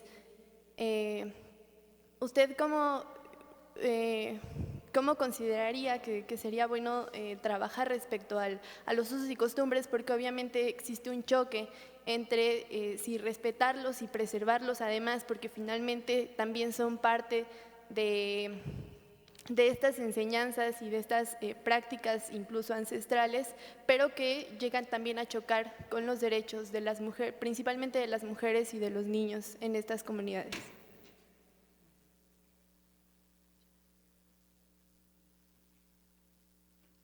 Bueno, pues con eso cerraríamos ya esta última ronda de preguntas. Pues, Consuelo, adelante. Bueno, ¿por qué no nos hemos integrado? Bueno, ha habido muchos intentos en América Latina, históricamente, por la unidad de América Latina. Muchísimos, pues desde Bolívar, etcétera.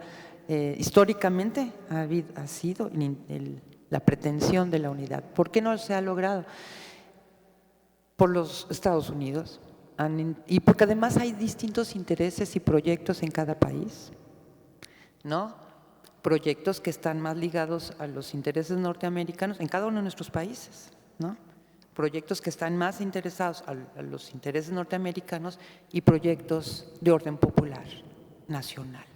Y son esos, cuando ganan y se convierten en gobierno, estos gobiernos populares nacionales intentan construir y fortalecer la unidad latinoamericana.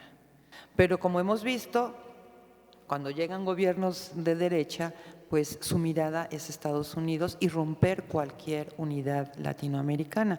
Lo hemos visto ahorita cuando estaba Ecuador, Bolivia, que pues crearon muchísimas, crearon el ALBA y muchísimos proyectos de integración latinoamericana, ¿no?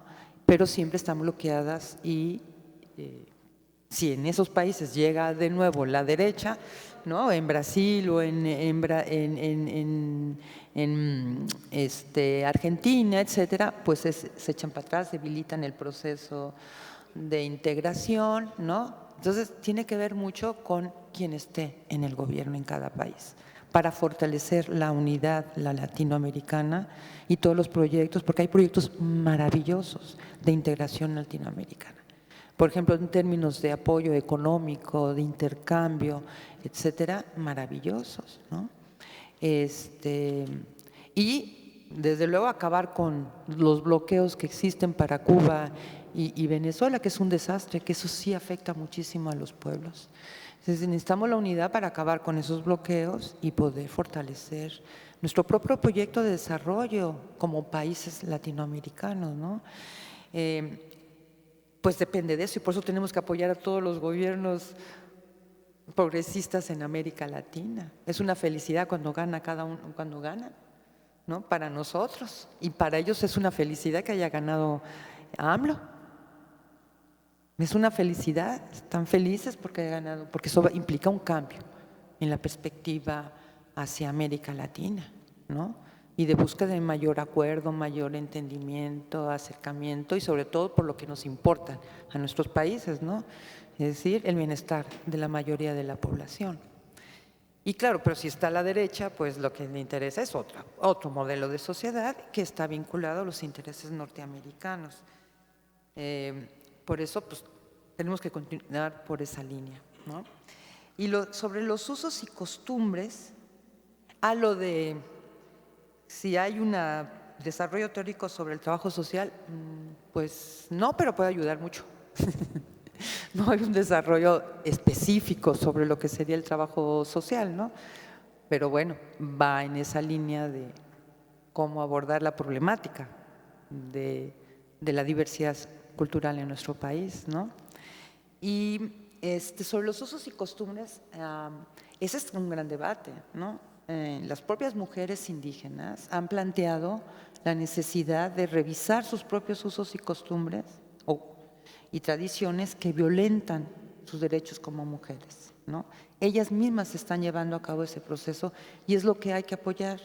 Yo veo muy problemático cuando las feministas no indígenas quieren intervenir en el proceso, porque son realidades muy diferentes, ¿no? Entonces, los pueblos, las propias mujeres tienen que llevar, indígenas lo están haciendo y tienen que llevar su propio proceso. Porque muchas veces las feministas, si son liberales, van metiendo la idea. Hay todo un proyecto internacional, hay que estar clarísimos. En esta batalla contra el mundo árabe, por el control de sus recursos, etcétera, se está usando mucho tratar de desprestigiar a la cultura musulmana. Bueno, no solamente atacándolos de terroristas, ¿no?, sino también señalándolos como violadores de los derechos de las mujeres, ¿no? Y eso lo están usando mucho para golpear a los países musulmanes. pero también lo están usando como un arma para la liberalización de los pueblos no liberales. No su libertad, su liberación, sino que se conviertan en culturas liberales. Eso lo están usando muchísimo. Y los organismos internacionales constantemente están haciendo cursos con mujeres indígenas, que para empoderamiento de las mujeres, que para el liderazgo de mujeres indígenas, y lo que le están metiendo toda una perspectiva liberal. Entonces, es todo un proyecto, es convertirlas en un elemento de transformación de sus propias comunidades, de convertirlas en comunidades liberales, ¿no? Entonces, a eso nos oponemos. Porque ese proceso lo tienen que llevar acá. Claro que nosotros apoyamos los derechos de las mujeres, claro que apoyamos los derechos de los indígenas, de los niños, pero también de los pueblos. Entonces, ese proceso interno que tienen que llevar a cabo los pueblos indígenas, de revisión interna de lo que se llaman sus minorías internas, minorías políticas, etcétera, lo tienen que hacer ellos. Porque si intervenimos nosotros, terminamos imponiendo nuestra visión. Y no, ¿sí? Y ahí tenemos que ser muy respetuosos de esos procesos. Ellos tienen que llevar su propio proceso interno, ¿no? Y eso sí, de veras, yo insisto mucho, tenemos que cuidar mucho, porque si no caemos en la trampa de quienes quieren que los indígenas cambien para que sean igual a nosotros, ¿no? Es todo el rollo del multiculturalismo, por cierto, que es esa corriente que entró mucho a la academia, ¿no? Es todo un rollo de los países anglosajones, de Estados Unidos, Inglaterra, etcétera, que lo que busca, sí, reconocemos determinados derechos a los pueblos, pero bajo ciertas condiciones, no cualquier tipo de derechos, ¿no? ¿Y cuáles son esos derechos que van a reconocer? Pues aquellos que no entren en contradicción con el liberalismo. Y lo dicen así de clarito. O sea, no, en realidad no están reconociendo a los pueblos, porque lo que quieren es que sean como nosotros. Y lo que están haciendo es integracionismo, no es reconocimiento, ¿no? Entonces, de todo eso somos críticos en América Latina, estos procesos, ¿no? Que no son auténticamente el reconocimiento del otro, de su auténtica otredad, ¿no? Si no estás reconociéndolo en tanto se parezca a ti, dices tú, pues entonces no hay reconocimiento, ¿no? Entonces sí, hay que tener atención. Ese punto, no sé. Señoras y señores, desde luego que agradecemos a la maestra Consuelo Sánchez por esta presentación literaria y desde luego agradecemos todos y cada uno de sus comentarios y participaciones que sin duda enriquecen este tipo de presentaciones. Finalmente escuchamos el mensaje final de nuestra anfitriona, la senadora Citlali Hernández Mora. Gracias, Joshua. No, le voy a dar primero la palabra a Héctor Díaz Polanco, igual para que nos comparta unos comentarios finales.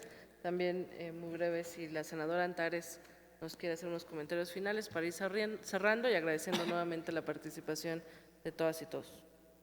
Bueno, hicimos algo muy bueno y fue enfatizar una de las vertientes fundamentales de esta cuestión, que son los pueblos indígenas, pero es evidente que lo importante de esta propuesta de construir comunidad trasciende lo indígena, va mucho más allá. De hecho, es una síntesis. Ese título, el libro es un libro síntesis y el título es una síntesis de una concepción teórica. Einstein tenía una visión completamente diferente del tiempo, el espacio, la curvatura del espacio, la energía, etc. Lo sintetizó en E es igual a mc al cuadrado. Esto es para la materia sociocultural y política, esto es el E es igual a mc al cuadrado. Es la mayor síntesis posible de un proyecto de transformación sociocultural de fondo. Yo tengo una idea que quisiera desarrollar en los próximos meses. Estamos en el siglo XXI, ante la posibilidad de hacer un salto civilizatorio que tendría dos vertientes, dos campos fundamentales. Uno es el campo socioeconómico, particularmente en relación con el mercado. ¿Cómo hacemos para construir sociedades? Ya algunos experimentos socialistas mostraron la dificultad de intentar hacer cambios de fondo sin mercado. Y ahora la gran pregunta es, ¿Cómo podemos hacer que el mercado no haga lo que hace? Desigualdad, exclusión, concentración. Ese sería el primer elemento del salto civilizatorio. El día de hoy creo que el único que lo está haciendo es China. Están en eso. Acabamos de viajar a China, por eso lo digo. Ellos han comprendido que ese es un elemento fundamental. En eso están. Eso sería un salto civilizatorio increíble. El segundo salto civilizatorio, que espero que podamos hacer en el siglo XXI, es el de introducir como lugar común, como vida común, la diversidad en todos sus campos. La diversidad sociocultural, por supuesto, la diversidad sexual, y aprender a vivir en la diversidad biológica, en la biodiversidad. Ese sería el gran otro elemento de ese salto civilizatorio. Y yo creo que para este asunto de la diversidad sociocultural, esa frase sintetiza ese salto civilizatorio. Porque tiene muchísimas implicaciones de todo tipo, culturales, económicas, políticas, etc. Y además se enfrenta, es la síntesis de lo que se enfrenta como proyecto a la visión adversaria. La visión adversaria, no hay que olvidarlo, eso empezó a principios del siglo XIX, ya nos estamos olvidando una gran bifurcación de las concepciones del mundo. Esa tradición adversaria es la que llamamos la tradición liberal, en todos sus terrenos, filosófico, económico, político, etc. Lo que estamos tratando es de crear una contrapropuesta a esa tradición. Esa tradición, sobre todo en su formulación neoliberal, ha sido individualizadora. Esta propuesta está clamando por una solución colectiva, colectivista. Una visión contraria a la atomización, una visión comunitaria. Pero esto es un proyecto contra el proceso de homogenización sociocultural que está impulsando históricamente el neoliberalismo. Es la síntesis de ese. Esto se expresa no solo en el campo de la organización, sino incluso en la organización del espacio. Hay una teoría desarrollada por un colega francés, antropólogo, que él se llama Auger, Michael Auger, que propone la teoría de los no lugares. El desarrollo de la expansión neoliberal en los últimos tiempos ha llenado el mundo de no lugares. Se trata de crear en el mundo un solo gran no lugar. ¿Qué son los no lugares? Para decirlo también en síntesis. Son los espacios sin identidad. Es decir, los espacios que no corresponden a una comunidad humana. Entonces, ejemplos rápidos, es algo complejo, pero ejemplos rápidos de espacios no lugares son los aeropuertos, son lugares como estos, lugares sin identidad, que corresponden a la no comunidad, es decir, a la individualización de la gente. A la gente no hay que permitirle, ese es el propósito de esta forma de vida que vende el neoliberalismo, no hay que permitirle definir identidad. Y para eso hay que crear espacios cada vez más exentos de elementos identitarios. Entonces, contra estos no lugares, es decir, la reorganización del espacio, lucha esta propuesta. Se trata finalmente de construir un proyecto que desarrolle un proceso que haga imposible la acción del mercado como ámbito de la pérdida de todo sentido de identidad, lo que implica todo sentido de solidaridad, de identificación con el otro. Esta visión del sálvese quien pueda, encuentre usted su camino. Entonces, lo que lleva a otra formulación, la de proyectos que quieren proponer soluciones individuales para problemas que son problemas colectivos. Lo que queremos es soluciones colectivas para los problemas colectivos que tenemos por delante. Y esto, construir comunidad, sintetiza entonces el gran proyecto que, para finalizar, digo, no es una improvisación. Es fruto de más de 30 años, casi 40 años, de actividad sociopolítica en el terreno con ese sujeto, particularmente de los pueblos indígenas. Consuelo sintetizó un poco esa tarea, incluso en México. Décadas de experimentación. Finalmente, por lo menos en 3 lugares de América Latina hay construcción de proyectos de construir comunidad, incluso con estructuras institucionales, con sistemas autonómicos. Uno es el sistema autonómico de Nicaragua, que fue el primer gran sistema de autonomía, que abarca la mitad del país. El segundo es el de Bolivia y el tercero es de la Ciudad de México. En esos 3 casos se usa este modelo.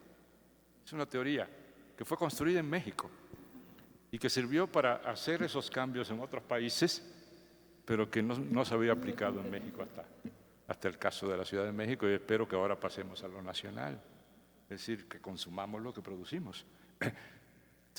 Lo que hace Consuelo en este libro es un poco sintetizar este proceso y los elementos de esta teoría que expresan: si construimos comunidad, podemos detener un monstruoso sistema que nos quiere convertir en autómatas de nuestra propia sociedad.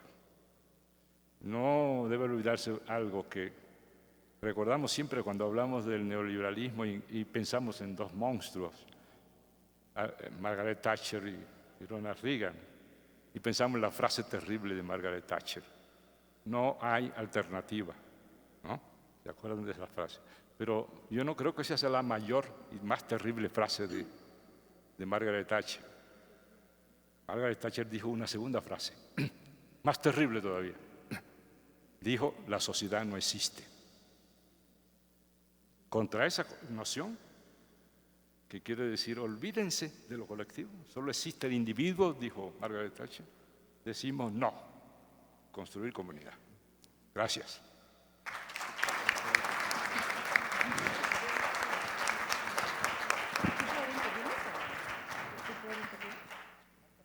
Buenas tardes a todas, a todos. Pues celebro, Consuelo, este libro que tampoco he tenido el privilegio de leer, pero ahorita ya voy a tomar providencias para remediarlo, porque es un tema que me ha apasionado en mi vida como investigadora en el área educativa, porque parece que andamos empezando al revés. En educación, por ejemplo, ahora se trata del aprendizaje colaborativo y todo a partir del individualismo que se ha ido promoviendo a lo largo de la historia.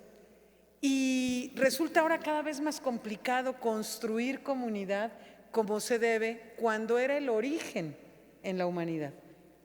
He tenido el privilegio en estos últimos 2 meses de hacer un recorrido por mi estado, soy de Guanajuato, para entregar mi informe legislativo, que decidí hacerlo casa por casa, en la calle, porque ese es el espíritu de nosotros en Morena, de estar con la gente. Y he podido identificar esto que comenta el maestro y tú de una manera muy vívida. Las grandes ciudades en Guanajuato, por ejemplo, muestran escenarios terribles de alienación, de individualismo, de gente sin identidad, que me lleva a sostener que la pobreza urbana es mucho más horrenda que la pobreza rural, y ahorita voy a mencionar por qué, porque gente que está en ambientes que son violentos por sí mismos, es decir, dice, nadie en este entorno puede desarrollarse de manera armónica en condiciones de violencia estructural pavorosa, y de la famosa gentrificación que se va dando por todas partes. Se van destruyendo los barrios tradicionales en aras de la modernización, y vamos a hacer un corredor turístico y no sé qué, que se va quitando el corazón de las comunidades. En cambio, en las comunidades rurales, unas indígenas y otras no indígenas, la gente preserva esos valores de comunidad, de saber quiénes son, con quién están hablando, cómo conviven, cómo se relacionan las personas allí, cómo se van generando estos elementos identitarios efectivamente que son tan fundamentales. Y bien lo dice Andrés Manuel López Obrador, ahí en el campo está la reserva de valores y está la reserva de comunidad. Y tenemos que ir migrando. El cambio de régimen del que nosotros hemos hablado durante tanto tiempo incluye esto de cambiar de la noción de capitalista, del cambio está en uno mismo, que es evidente que no, porque yo le digo a la gente, yo no mato a nadie, no robo, no me paso los altos, no tiro basura en la calle, y eso no hace a México un mejor país. Yo a pasar a la noción otra vez del cambio está en nosotros mismos, juntos, en nosotros juntos.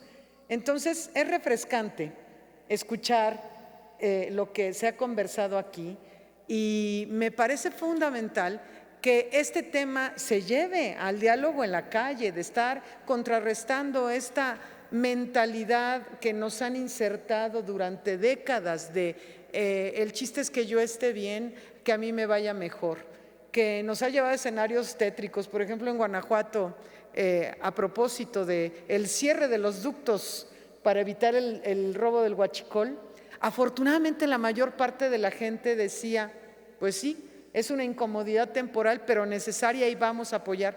Pero seguía habiendo algunos, no puedo llevar a mis hijos al ballet, no puedo, es que mi drama personal es lo fundamental, ¿no? Entonces, tenemos que ir migrando y yo creo que es tarea de todas y de todos aquí que podamos estar dialogando esto y discutiendo esto en nuestros entornos, porque es fundamental efectivamente esta nueva, ahora resulta nueva noción de construir comunidad a partir del individualismo atroz. Muchísimas gracias.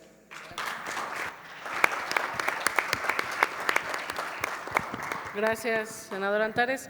Pues yo nada más agregaría 3 cosas muy puntuales. Agradecer nuevamente a Consuelo, a Héctor, a la senadora Antares, a la senadora Jesús, que también pudo acompañarnos un ratito.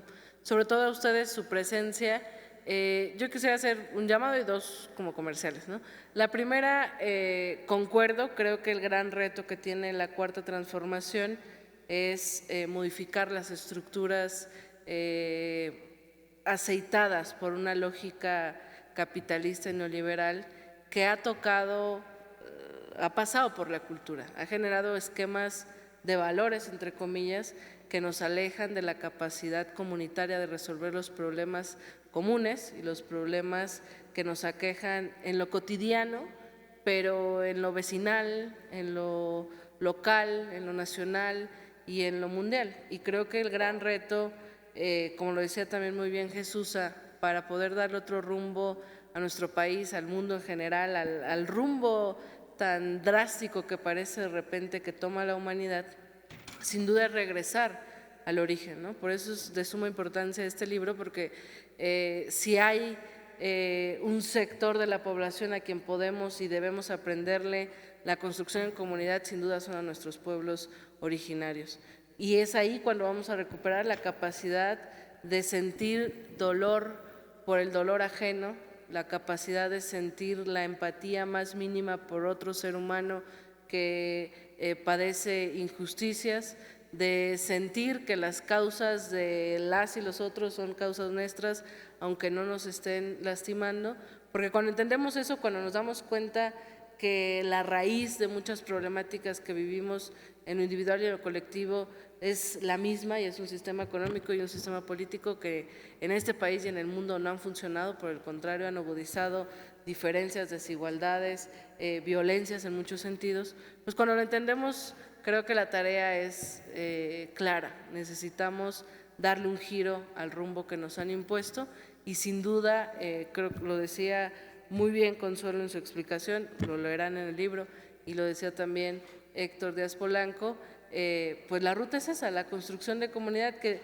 suena quizás muy rápido decir la frase, pero es una frase potente, puntual y que ni siquiera es una frase solamente, ¿no? Es toda una hipótesis y una teoría en sí misma que necesitamos ejecutar de abajo hacia arriba y de arriba hacia abajo. Entonces, creo que es un llamado muy puntual a ejercerlo, y eso implica sacudirnos lo que a veces nos ha permeado de esa lógica individualista, de esta lógica que a veces, y lo digo también para los jóvenes que están acá, que a veces se nos trata de inyectar a las nuevas generaciones.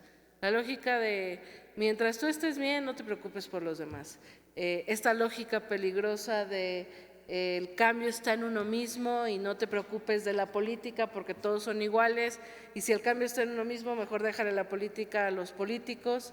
Y algo más peligroso que va de la mano de esta serie de matrices de opinión que rompen el sentido comunitario es: no somos de derecha ni somos de izquierda, somos mexicanos que queremos hacer algo por este país. No, a ver, sí es importante tener una definición ideológica, porque el enfoque con el que veamos la realidad puede ser tan claro como el pensar que el cambio está en uno mismo y nuestras acciones concretas en lo individual pueden transformar o no, o la necesidad de recuperar los valores más comunitarios, de aprender a defendernos, a apropiarnos de las causas comunes entre vecinos, entre familiares, entre amigos, entre compañeros de lucha. Entonces, por supuesto que hay una gran diferencia entre el modo en el que vemos la vida, las realidades y la política, si asumiéndonos de derecha o de izquierda. Entonces, creo que todas estas matrices de opinión, yo mencioné solo algunas, son muy peligrosas